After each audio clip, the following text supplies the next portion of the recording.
Welcome back to the channel, everybody.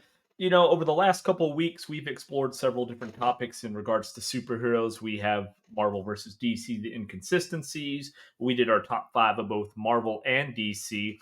Now we want to take it in a slightly different direction. We're going to talk about romancing the superhero, as the episode is titled. And what we mean by that is, are superhero movies made better by injecting romance and that drama into them? Or is it just something that maybe we don't quite need, that's just taking up time that you could have been used to maybe give a little background on characters? So, Mantis, we're going to flip it up a little bit. We'll start with you. What are your thoughts on romance in superhero movies? Um, well, I don't mind it. Again, and just like anything in a movie, in my opinion, if you do it correctly, then it works. You know, inherently, I think it makes sense not only in just movies in general. There needs to be some contrast and some lulls. In superhero movies in general, sometimes they go to the comedy relief aspect of the movie. Some of them don't have comedy in them at all and use that romantic relationship as the break in the breathing time in between action sequences or plot thickening sections of the movie and acts. So, I mean, I like them as long as they're done correctly and they make sense in the movie. It's written correctly, and just like anything else, if the actors and actresses make me care about it. Again, it's like if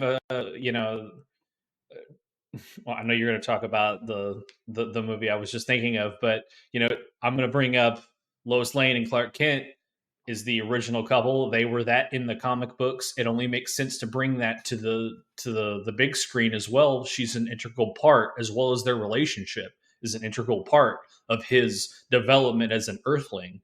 So you have to have that in there. And I'm just going to bring Amy Adams and Henry Cavill's performances in the Zack Snyder universe of Superman, and I thought they did a pretty good job. At least specifically with that movie. So, and again, like I said, you do it right, I don't mind it. It makes the movie pace better. It gives you lulls. There's an extra added depth to both characters, especially the superhero. It draws him back to that human. Love is a human emotion. It grounds the character in that human emotion. So I like it if it's done correctly. Understandable. And let us know down in the comments if you agree with Mantis's take on that, or if you have your own, as well as what I'm about to say on that, because you may not agree with it. I'm not a fan of romance being in superhero movies. Now, I like where Captain America. Why don't you? Stop that. Sorry. I like Captain America, where they kept it kind of fleeting, like it was never really fully cooked. And then obviously the rest of the Captain America movies are spent pining over her, kind of like where that was the love of his life that he missed out on. I'm good with that because that gives the character depth without really having to spend a lot of time trying to fill in story of the romance, right? My problem with Amy Adams and Henry Cavill's is we went from the very end, like their romance just kind of blossomed super fast. You got no backstory on it. Fast forward to, let's say flash forward. But fast forward to Batman v Superman, we got some little glimpses of them in the tub scene and all of that. I mean, the fact that Amy Adams wasn't naked kind of does it down for me, but we got the tub scene, and it was like, okay, that was just kind of randomly put in there. Versus if you watch the Batman v Superman, the full length version, they had to cut so much out for time. Like, it really didn't do a lot for the movie, but you cut out key plot points, right? So I would have rather seen that come out. Thor kind of did, if we go to the Marvel side, for me, Thor did the same thing, right? The relationship with Jane Foster was like this. They kept bringing it in and then they take it out. They bring it in. They never fully set up the relationship. So it just seemed out of place. Like if you look at Iron Man with Pepper Potts, they hinted at it, they pulled it away. They kind of tried with Iron Man 3 to make it a thing. It went bad. They pulled it back from it, right? She's never been like, it's never been a huge love story drama kind of thing. And I like that with Marvel, right? That they've really tiptoed around it, but they've not really delved too much into having, other than the Thor thing, which we've seen how that's worked, um, of putting serious emphasis on making a romance, especially within the team members, right? So I like that. Batman v Superman, yeah, it's Amy Adams, it's Lois and Clark. That relationship is iconic, but I feel like since they didn't really set it up too great, you didn't get a lot. We didn't need some of those little parts. We could have used some more of the actual main plot that would make the movie make sense for other people. My 2 cents. Could be wrong. Gotcha. Yeah, and kind of bringing it over to like the TV realm. I think they lean really heavy into it in the TV series. When you get into, I'm just thinking of all the CW shows, and there's always a, I know we've talked about one of our favorite shows being Smallville, and the like I wanted to punch Clark in the nuts so many times because he just had Lana there, the whole, like dangling in front of his face the whole time, and he just is a fucking idiot, right? Like, and then through that series, I'm just gonna stick with that series, but through that whole series, there was love interest here. Mainly, of course, Lois comes in, and here and there, and I feel like it's drawn out a lot more in the TV series strictly because of the time the writers have to put the nuances in there, right? You're kind of crammed when you're in a movie to push that along. If you have like a trilogy, you can develop it a little more. You have that time to. And I kind of think that's what it is. Like the TV series is on steroids, right? I don't, for some reason, I feel like almost the exact opposite. Like maybe it's just too much in TV series, but I don't necessarily think it is a bad idea to put it in there, as well, because with Arrow, for instance, and Felicity, like there are portions or there's episodes of that series where I'm just like, dude, just do it, like just go for it, and everyone will be happy, right?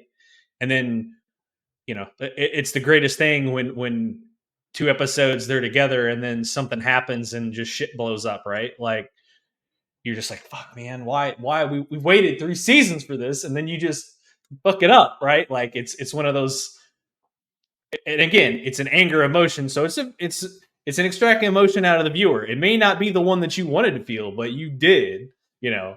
So that's kind of where I stand on the diatribe there between the movies and the TVs. Yeah, so my thing though with Arrow, I'm gonna go especially with Arrow. I think Lois and Clark hit me a little differently because, or Smallville hit me a little differently because it was Lois and Clark, and then Lana Lang. Mm. Knowing her from the comics and the old series, she was obviously an important part of his younger life. But like with Arrow, and I know I'm probably going to get hate for this. If you hate it, let me know down in the comments what I'm about to say. But the allicity that everybody, I hated that. I don't like it. Like, no, don't get me wrong. I think Emily Bett Rickards is, first off, she's absolutely gorgeous. But also, I think she does a great job in the show, especially in the beginning. I didn't want to see a romance. Like, I'm watching Arrow, and Arrow was much darker than it was like Smallville and anything super. I mean, it's almost like Batman level darkness, right? I liked that about Arrow, and I thought introducing this relationship, and it became drama filled, right? And that's what you don't want in a superhero show. You want action and suspense. Like, you want her being kidnapped and him rescuing her, not her getting Okay, mad that he lied and it's like, oh, you lied to me. I mean, he's in an impossible situation and she's just like, getting pissy with him. okay. Let me ask you two questions. First question, I'm going to stick with the Arrow side here.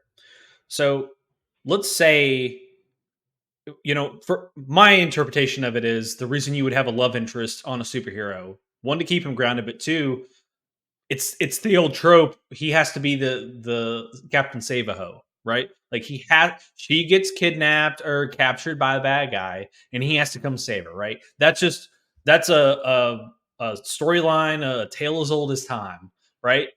And it's no different in superheroes, stories. But what if in Arrow he goes and saves Felicity and kills every single fucking person that kidnapped her. Would that make it like would that be okay as far as then making it's okay to build up this love interest because he cares so much for that he's just going to go AWOL and fucking mark everybody. Well, so if you remember in Arrow, he kind of does that, right? So in season what 3, the Count, the guy that's selling the Vertigo in the first season, whatever that Thea takes and gets into a wreck, whatever. Mm-hmm. He kidnaps Felicity, and remember, in season 3, he's not killing anybody, right? But he gets out because in the last time you saw him, he was kind of like mentally insane, and then somehow he miraculously recovers from that. He kidnaps her. He's in the actual Queen Consolidated. He figures out who Oliver is, and he puts 3 right in his chest and sends him out the window, right? So he killed for her.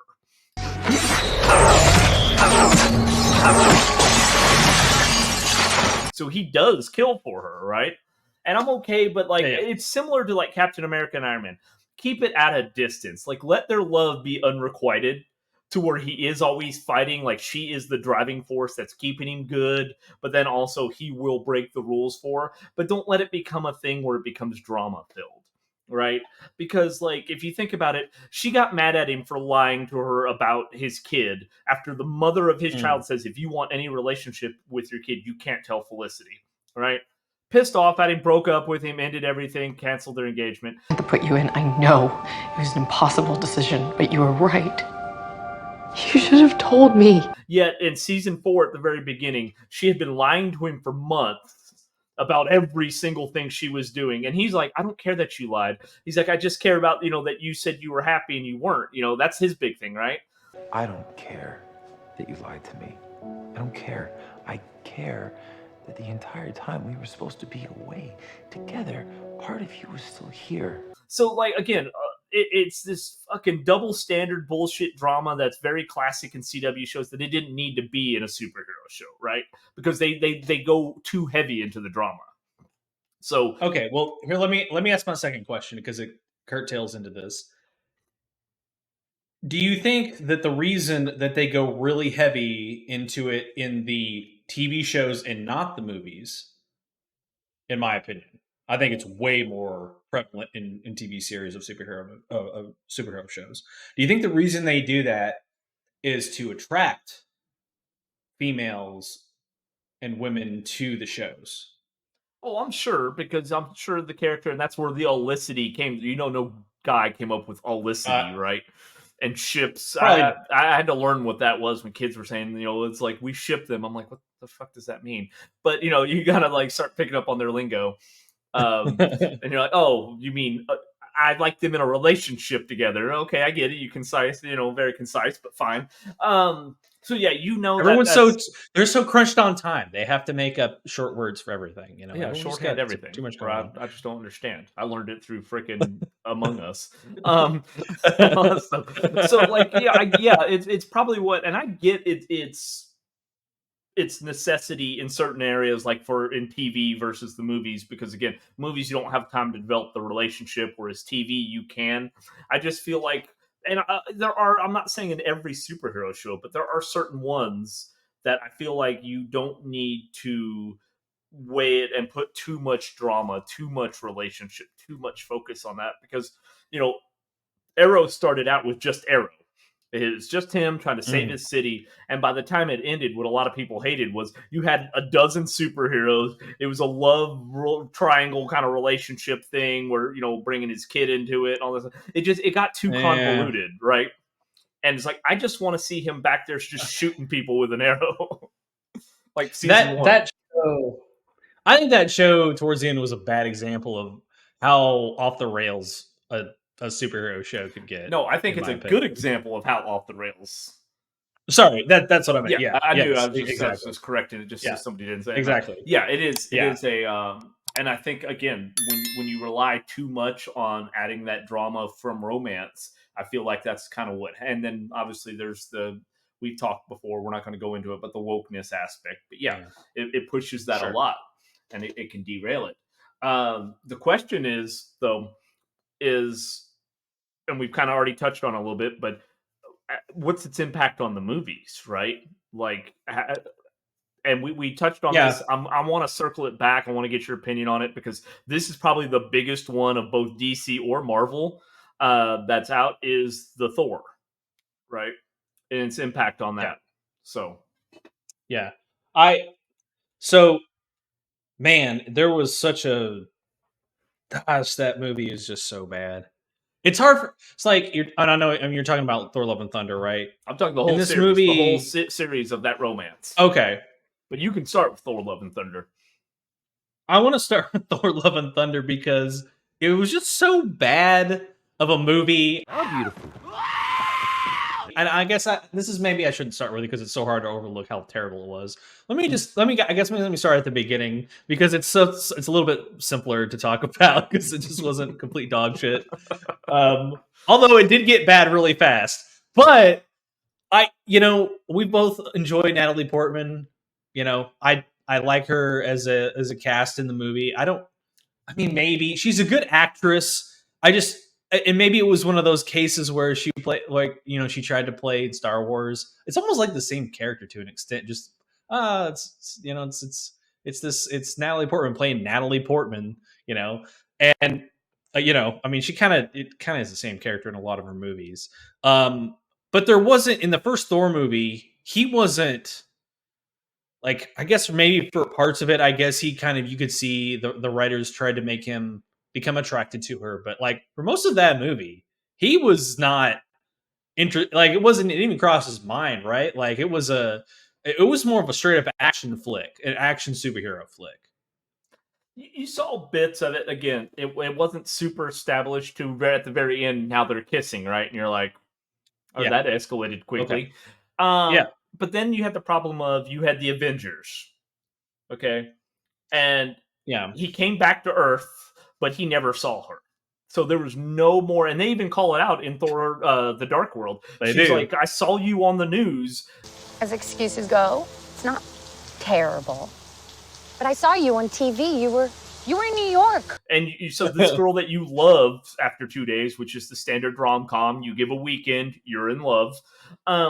Yep. But your standard 2 day rom com, like, okay, but you didn't come back and see her.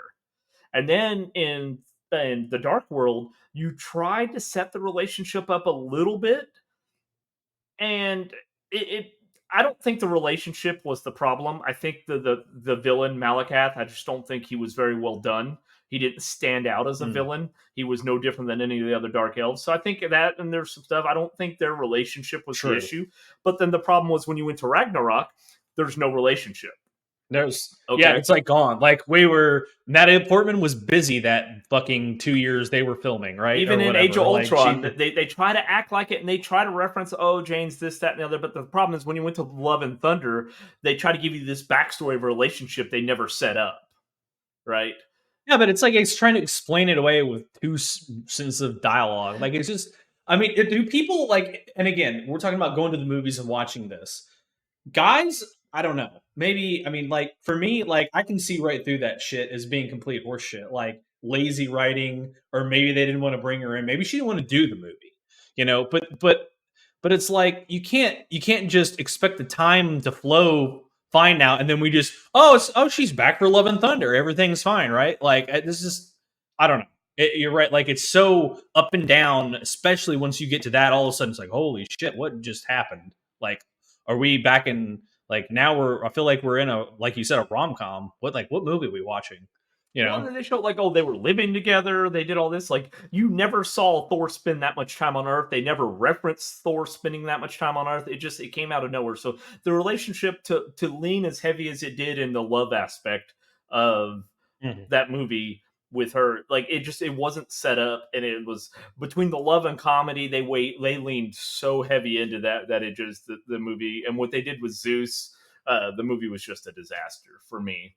Um, Sure, yeah, yeah, but so that's my thing on that is I don't think any of the other Marvel movies, other than Iron Man 3, did push kind of heavy into the Pepper Potts and Tony Stark yeah. relationship thing, and it's the worst of the series according to not necessarily saying me, but if you look at the ratings and everything else as far as like Rotten Tomato scores, it's like the least liked of it, especially how they did the Mandarin. We're not going to get into that, but so I think they kind of learned that the love aspect again. It's keep it in the background, right? Like, okay, hey, yeah, Pepper did this, they did this. You don't have to see them. You don't have to have them like, honey, when you coming home for dinner? Like kind of shit. Like, just keep it about the action. You have a lot of characters, and you have a lot of villains, and you have a lot of backstory that people need to add the continuity aspect. You don't need to focus on the relationship of it. I agree, but also like if I'm thinking realistically, let's just say superheroes existed, okay? And Tony Stark is in a relationship with Pepper Potts. She's gonna be like, "Where are you?" Like, I've got chicken. I made this nice roasted dinner with grilled zucchini and little bitty carrots, and where are you? And he's in his suit trying like, oh, I'm in cut in traffic, and he's like fucking flying through aliens, blasting them and shit, right? Like, Sounds like someone stepped in and did your job for you. Why do you sound out of breath, Tony? I'm not. I was just jogging in the I canyon. thought you were driving. Right, I was driving to the canyon where I'm going to jog. that dynamic of like a real life thing, like with Superman and Lois, like how do you get past? Like, how do you get past? Like, how can you? How does the gravity of that situation just rest on somebody? I want to see that explored. I just don't think they've done it to the degree that it needs to be done. If you're gonna do that, I think you just lean all the way into it. But again, we can wrap it up, and I'll say again, I don't mind it. I just want it to be. Just has to be done correctly, and it makes sense. But when you just I don't know, when you half-ass it, I don't know the other way to say it. It takes away from the movie. It makes it terrible. And like you said, it just distracts because if there's no point in it being there, it distracts from the rest of the movie. Or it's taking up valuable real estate, right? Like, we're trying to keep this Yeah, movie at a certain length. We didn't need 10 minutes of yeah, that, right? So yeah. I agree with you. I do think though the movies right now where they're keeping it is probably, other than Thor: Love and Thunder, well, the Thor series. I think all the other ones are doing really well with keeping it minimal, and I love that both on the Marvel Mhm. and DC side. I want to see a little less in the TV shows, and I'm hoping now that CW has basically said we're not doing more superhero shows, you're going to see HBO Max and things like that start picking up these series. You're going to see that dialed down Mm, a little bit, right? Especially since you're talking shorter series, like if it's on HBO Max, like Titan or whatever, 8-10 episodes, we won't develop those right. relationships. We don't need to. We got enough. We got enough stuff. So that's our take on it, guys. If you've made it with us this long, we definitely do appreciate it. And what we really want to hear is, what is your take on it? How do you feel about them not only being in the movies, the romance, but also in television shows? And if maybe there's a favorite one of your television shows or movies that you think just kind of got fucked up by having too much romance in there, when you just wanted to see him shoot some people for justice, Or if not you think not we're just. full of shit. Yeah, we could be that too. We don't know. That's where we need you as a sounding board. Gauge, we both could be Yeah. crazy. We're not going to rule it out. So, but we do appreciate you guys. We thank you for stopping in. If you did like this video, consider hitting that little thumbs up, subscribing to the channel. We got a lot more content coming on the way. I think our next one, we are going to actually rate the movies in the DCEU.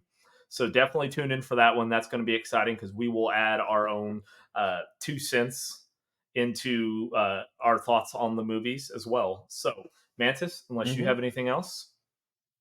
No. All right, guys, we will see you next time. Thanks for stopping by. Later.